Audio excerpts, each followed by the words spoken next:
Anodyne. Anodyne. So, ano daw itong anodyne na to? Sa gamot, okay, sa medicines, anodyne are yung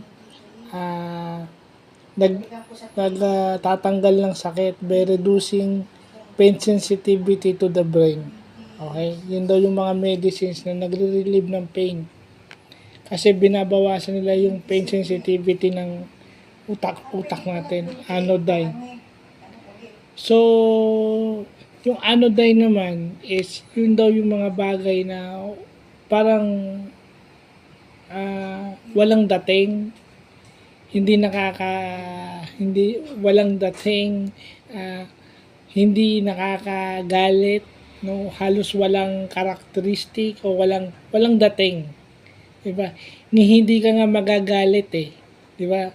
Parang wala lang siyang dating, wala siyang arrive. Parang ganun yung dating nun. Pag sinabi mong anodyne kasi wala.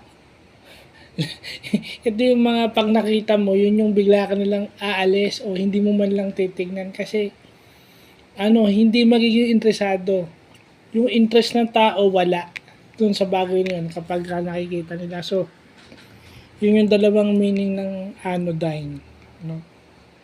Isa sa medicine at saka isa sa English. So, yun lang po.